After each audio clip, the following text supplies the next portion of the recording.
So guys, kakatapos ng mag-exercise sa baba. Yun nga guys, may ano lang po ako, may kukwenta lang po ako sa inyo. Tsaka yun nga, bakit ko iniwan yung trabaho sa Dubai at nagpunta po ako dito sa Kuwait. Ano po yun, may dalawang reason po ako bakit po ginawa yun. At may ano pa, may good news po about sa YouTube channel ko po. And kwento ko po sa inyo. Unahin ko muna po yun, yung dalawang reason ko muna bakit ko iniwan yung trabaho ko po sa Dubai. Una po, sa opportunity po. Maghahanap po ako ng magandang oportunidad dito sa bansa na to. Yung magandang kumpanya, yung magandang yung sa salary po. Yun lang po yung kadalasan na na dahilan bakit umaalis yung isang empleyado. Yun po, yung ganun po yung mga OFW, bakit sila lumilipas sa ibang kumpanya.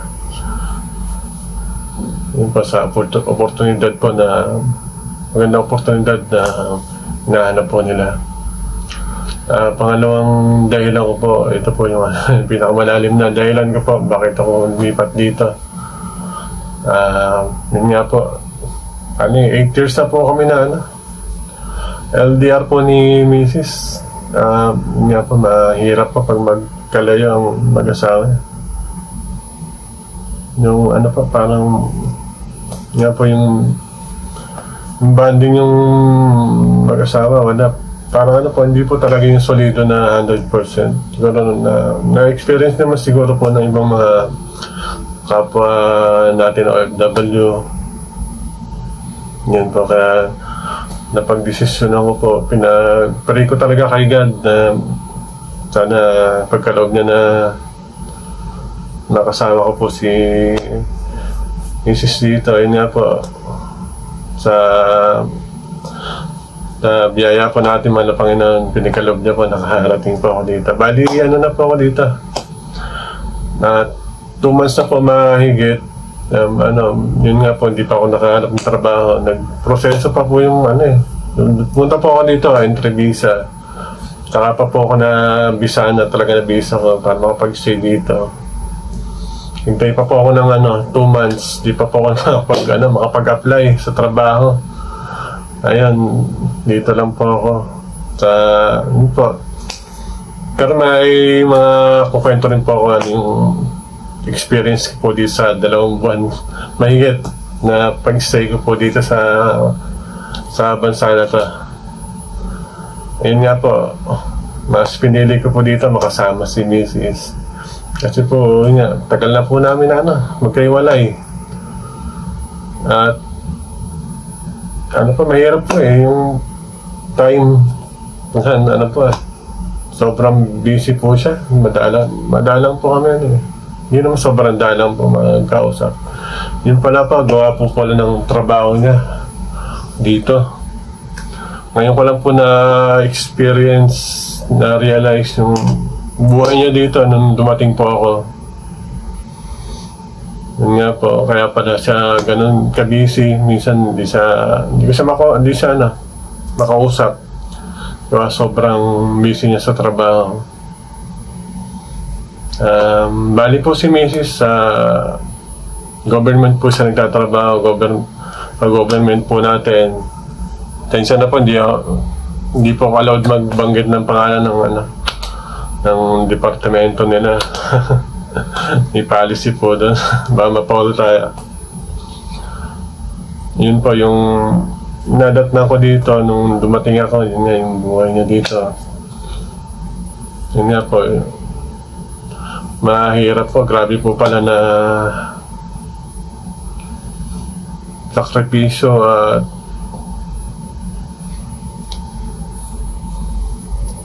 kaya po grabe po pala yung trabaho ni Mrs. Yung sakripisyo at saka haba ng oras po niya sa trabaho. Pumapasok po siya, 7 o'clock po ng umaga. Tapos po, minsan late na. Pag po may mga 12, kadalasan po 2 kaya 4 AM pag po may problema sa repatriation nila. Yun po yung yung hinahatid nila po yung mga kababayan natin na nasa ospital. Yung sundo po nila hanggang airport po. Yun po, pinsan may problema sa dokumento kaya na-late. Problema sa mga ibang bagay po. Yun po. Yun po kasi po na-experience ko po yun. Nakita ko yung trabaho ni Missy. Nung dating ko dito, mga ilang araw po, sabi niya kung gusto mo mag-volunteer. Sumama sa ko sa work ko para makita mo. Ayun po,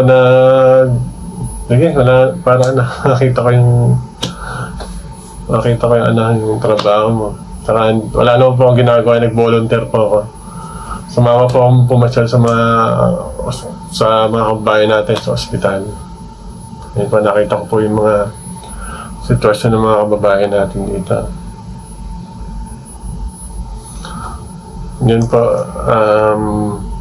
don't worry po sa mga may mga kamag-anak na kabayan natin na sa hospital po dito, nasa Pinas po. Don't worry po, maganda po yung sa 2 buwan po, alas na nandito nga po yung pagbo-volunteer ka. Nakita ko yung medical treatment po ng bansang ito, maganda po. Yung mga facilities nila. Minsan po, pasyal ko kaya kung i-allow po na ma-video natin, pag hindi pa, pasensya na. May protocol din po doon sa hospital. At yun nga po yung ni-invite din ako ni Miss na mag-volunteer sa paghatid po sa mga kabayan natin may sakit. Paghatid po sa airport po. Ayun po. Ayun pa, nagbo-volunteer po ako. Ayun po, kasi po, minsan, wala pong siyang nakasama na, kapag sobrang dami po ng nire-repat nila. Kasi po, minsan sabay-sabay, bultuhan po yung nire-repat po nila. Kaya minsan, wala siyang nakasama na lalaki. Kadalasan po sa hospital dito, ang mga nurse, panay babae lang po. Yun po, tinutulungan ko si Mrs. pag-assist po. Minsan, magbuhat ng kababae natin, palipat dun sa straight chair, sa wheelchair po. Pero, okay lang po yun sa akin.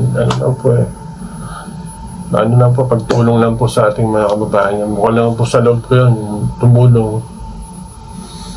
Yun po siguro yung yun po siguro yung reason ng ating Panginoon bakit ako dinala dito sa bansang ito. Para po rin, siguro ba tumulong po sa mga kababayan natin na yun po, yung nahihirapan po dito. Pamagitan po ng yan pa pag-assist sa kanila. Sarap naman po sa pakaramdam yun, tumutulong. Yun po yung, doon ko na experience nga po yung pagbubuhat, paghatid po namin sa airport, yung mga bagay. Natulungan ko po si Mrs. magtulak po ng mga kababayan natin sa mga wheelchair sa mga bagay nila. Kasi minsan yung mga ibang kababayan po natin maraming naipon na dahil po sila naipon na bagahe. Pero ayos lang po yan. Masaya lang po sa pakiramdam na nakatulong tayo. Yun po, na-experience ko doon na nakita ko yung trabaho po ni Mrs. doon na talagang mahirap po pag nagkakaproblema minsan sa papel, sa mga service po, sa ambulance, minsan. Pero hindi naman po kung madalas yung ganun problema. Yun po, na-late po kami na uwi. Minsan, naabot po ng mga 12 o'clock, minsan 4 o'clock po, pag po. Pero after naman po nun, sarap po sa pakiramdam na yung nakatulong ka po sa kapwa natin, sa kababayan natin dito na dumadaan po sa ganung sitwasyon. Yun nga po, na-experience ko na mapagdalaw sa ospital pagdating po sa mga kababayan natin dito. Yun po, na-shoutout po pala sa mga napasyalan ko na kababayan natin na nadala ko po na ospital. Baka mapanood po nila. Patuloy pa ako mananalangin sa mga sir, madam na gumaling po kayo para nakauwi po tayo sa ating bansa na maayos sa ating pamilya at makabalik po, may pagkakataon po na makabalik po muli sa trabaho niyo po dito. Yun naman po yung dahilan, family natin, bakit tayo nasa abroad po. Yun po, pasensya na pa. Malungkot yung medyo kung malungkot po yung kwento. Yun po, yung sabihin ko na po yung yung good news po. Kagabi po, yung mag-open ko po ng video ko,